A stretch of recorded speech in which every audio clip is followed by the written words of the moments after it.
Good evening to all of our viewers of the Sultanate of Oman television. This is 7 o'clock news bulletin and we begin with the headlines.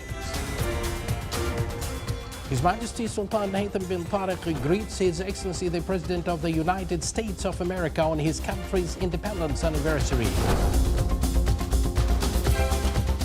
Ministry of Health starts to vaccinate the age group of 18 years and above as part of the national campaign for immunization against COVID-19 from tomorrow.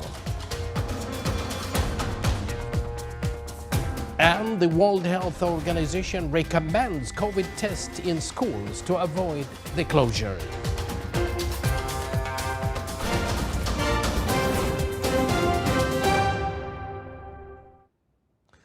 Thank you for joining us. Those were the headlines, and now the news in detail.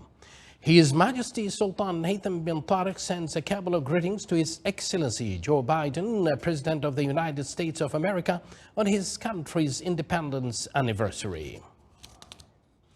His Highness Sayyid Faisal bin Turki Al Said, the Sultanate's ambassador to the Kingdom of Saudi Arabia, affirmed that the Omani-Saudi relations are well-established fraternal relations characterized by many common ties and mutual respect. His Highness said in a statement to Oman News Agency that the distinguished relations are clearly reflected at various levels between the two brotherly countries, adding that Oman Vision 2040 and the Saudi Vision 2030 converged in many programs supported by the exchange of experiences and expertise between the two countries. His Highness also said that Saudi investments in the Sultanate are actually present and the business sector in the two countries is relied upon to raise the level of trade exchange. With regards to the road linking the Sultanate with the Kingdom, His Highness affirmed that the work is continuing and it is in its final stages. His Highness also affirmed that the Sultanate is continuing its efforts to bring points of views of all parties closer with regard to Yemeni issue. The Ministry of Health will start tomorrow vaccinating the age group of 18 years and above as part of the national campaign for immunization against COVID-19.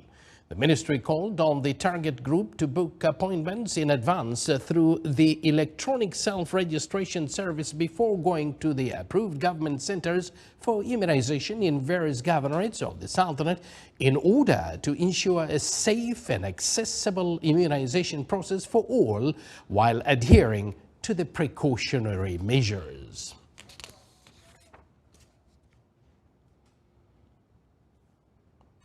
Sharqiya Aviation Company, the first commercial operator of helicopter services in the Sultanate, announced that it will receive very soon an Airbus 5-blade helicopter to be the first of its kind to be delivered in the Middle East. The new helicopter is distinguished with its ability to implement different types of missions and support various sectors in the Sultanate, such as oil and gas sector, air, medical ambulance, maritime operations and long-range flights. The plane can accommodate 8 passengers in addition to 2 crew. It is expected to start its services in the Wilaya of Duqm in the field of air ambulance field. Agreements will be signed with other companies.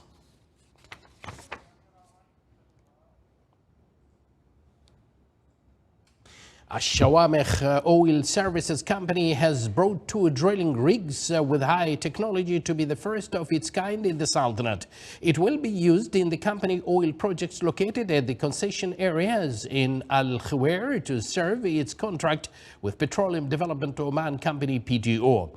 The 2 rigs, which were designed and manufactured by High Road Global, the pioneering Canadian company in the field of manufacturing of oil services equipment, they will contribute in enhancing quality of oil extraction services.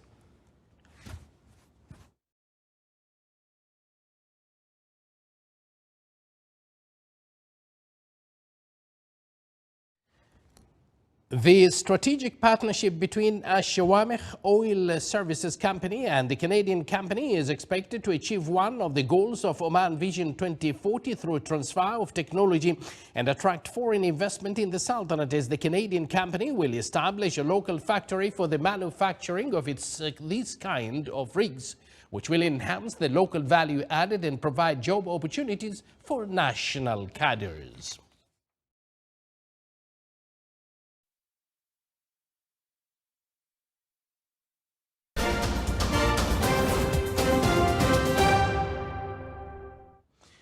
The World Health Organization said yesterday that COVID-19 tests should be carried out in schools in some circumstances to avoid the harmful effects of closures and remote learning. Hans Klug, WHO's regional director for Europe, said in a statement issued together with UNICEF and UNESCO that the summer months offer a valuable window of opportunity for governments to put in place the right set of measures that will help keep infection rates down and avoid restoring or resorting to school closure.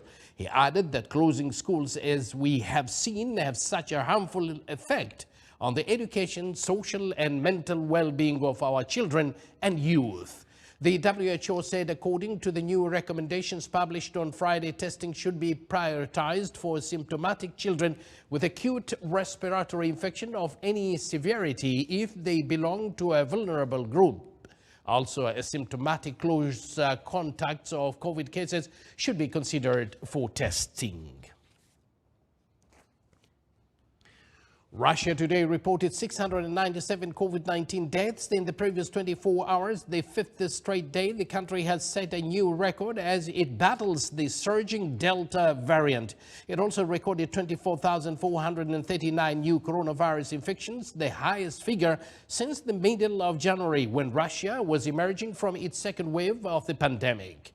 Moscow, the biggest virus hotspot nationwide, recorded 116 deaths, close to the city's pandemic record seen earlier this week. Russia's coronavirus outbreak has been surging since mid-June against a background of reluctance among many to get vaccinated and suspicion of homegrown shots. So far, just 16% of Russia's 146 million people have been jabbed.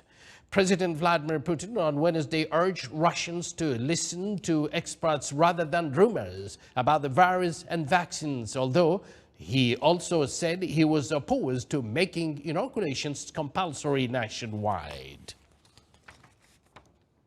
Now to South Africa. South Africa registered more than 24,000 cases of COVID-19 yesterday, its highest tally of new infections since the pandemic began, as a third wave of the virus spread through a population in which just 5% have been vaccinated. The surge in cases in Africa's most industrialized nation has overwhelmed hospitals, especially in the main city of Johannesburg, and left overworked healthcare personnel struggling to find enough beds for critically ill patients. South Africa has recorded just over 2 million cases and more than 60,000 deaths during the pandemic, while 3.3 million people have been vaccinated out of a population of just under 60 million.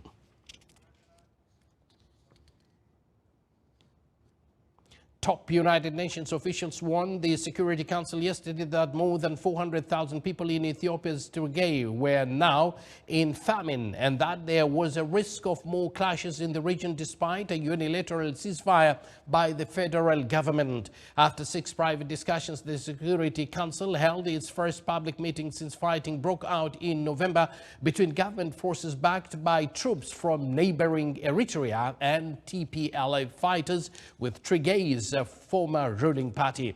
Acting United Nations Aid Chief Ramesh Rajasingham told the Council that the humanitarian situation in Tigray has worsened dramatically in recent weeks, with an increase of some 50,000 in the number of people now suffering famine.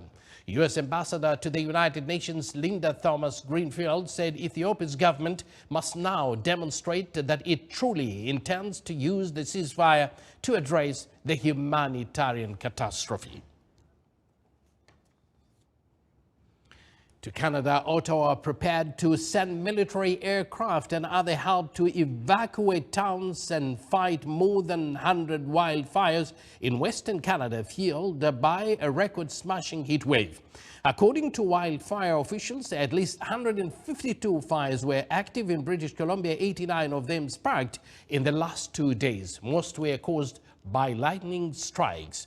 Prime Minister Justin Trudeau met in the afternoon with an incident response group that included several ministers. Defense Minister Harjit Sajjan said that the response group decided to set up an operation center in Edmonton to provide support across the region as needed. He also said that armed forces will be positioned across the region to provide logistical assistance if requested. Roughly 1,000 people have already fled the wildfires in British Columbia, and authorities are searching for many who have gone missing. Yesterday, the British Columbia Provincial Medical Examiner's Office said there have been 719 deaths in the past week, and an unprecedented number. Two bodies were found after a huge landslide at a resort town in central Japan swept away homes today following days of heavy rain, with around 20 people still missing.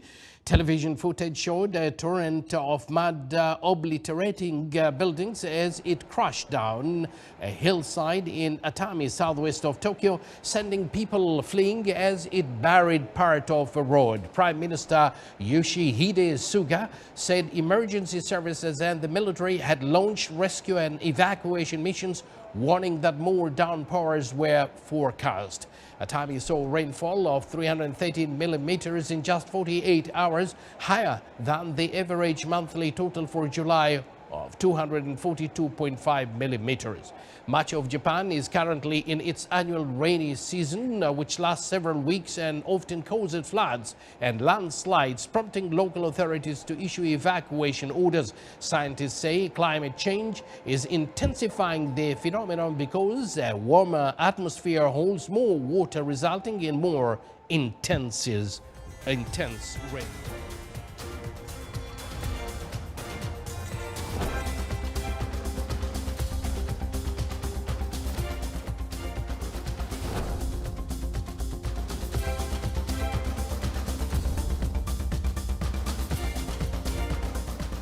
You're watching the Sultanate of Oman television, and yet to come in our news bulletin.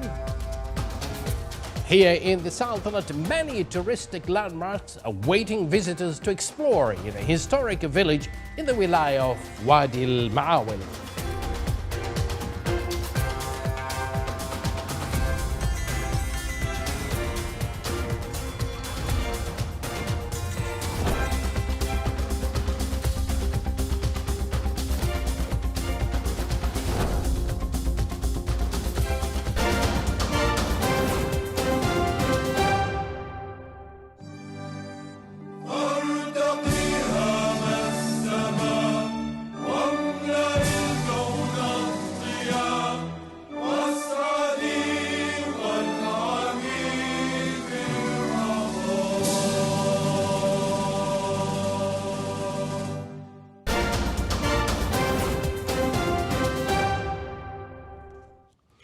Welcome back to the news from the Sultanate of Oman television.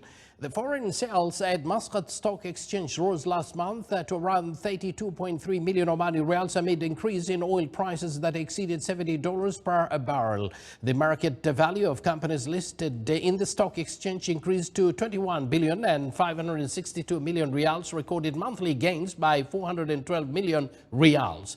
The trading value of last month also jumped to 124.6 million Riyals, increasing by 132% compared to its level in May, which amounted to 53.8 million Riyals. Muscat Stock Exchange recorded in June the second best trading value during the current year after April tradings, which amounted around 140.6 million Riyals. Now, 4,981 industrial applications were provided through the electronic portal of Invest Easy during the first quarter of 2021.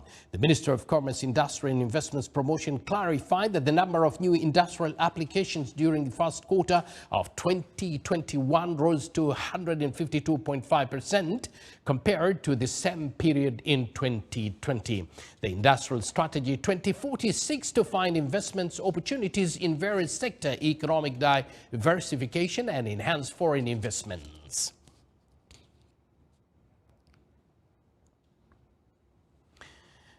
A historical village in the wilaya of Wadi al-Ma'awil called Muslimat is famous for its many rich and historical sites, including Bayt al-Khandaq. I was there with my colleagues Saud al-Ma'awili, and I was able to make this report. The village of Muslimat in the wilayat of Wadi al-Ma'awil is considered a link between the wilayat villages and other neighboring wilayats. It has a deep-rooted historical archaeological sites such as Bayt al-Khandaq, which is characterized by old written historical registers such as owners' poems, Hajj journeys, and on receiving visitors. Another name known for this house is Al-Roshan House. The house is distinguished by its beautiful facade, which took its veranda as a summer hall. Also, the house known as has 2 floors with a group of rooms and a majlis located at the eastern entrance of the house. Also, there are many historical doors in this house and many writings that chronicle to several visits to this house. It also contains archaeological gates traced back to 1318. It has a distinguished location where it has developed and progressed in the economic activities in the past, adding the traces that has left a deep mark into Omani history. Perhaps the features of the distinctive Al-Bayt do not appear at first glance, but whoever comes for a visit here and go through the basement and paths of this Bayt will be able to witness the old traditional features which exist, and this made an imprint with a deep human character. Bayt al-Khandaq is the most prominent well-known historical landmarks in Muslimat and Wadi al-Ma'awil, witnessing the beauty ancient Omani architecture. This house was built in the middle of the 19th century by Sheikh Muhammad bin Salim al-Rawahi. This house was not only a residential home, it was also used for another activities, social and political. When Sheikh Saif bin Abdul Aziz al-Rawahi was appointed as a judge by Imam Muhammad bin Abdullah al-Khalili, he used this house as a court. Also, this house was a venue for discussion and meetings with dignitaries and citizens for public interests. In addition to Bayt al-Khandaq, Muslimat is famous for its many rich and historical sites, including the Muslimat Hall, Harat al-Awena, some ancient mosques and towers. And Oman, being an ancient, remarkable, civilized nation with a real wealth of great cultural heritage, either as archaeological sites or as traditional buildings like this Bayt al-Khandaq here, all of these are well preserved to the current and future generation, at the same time to its visitors, the people of the world. From this Bayt al-Khandaq here in the village of Muslimat, Wadi al-Ma'awil, South al-Batina Governorate, I'm Abdullah bin Ahmed al-Rubi'i, Sultanate of Oman Television. Indeed, we have many beautiful historical places around the Sultanate of Oman.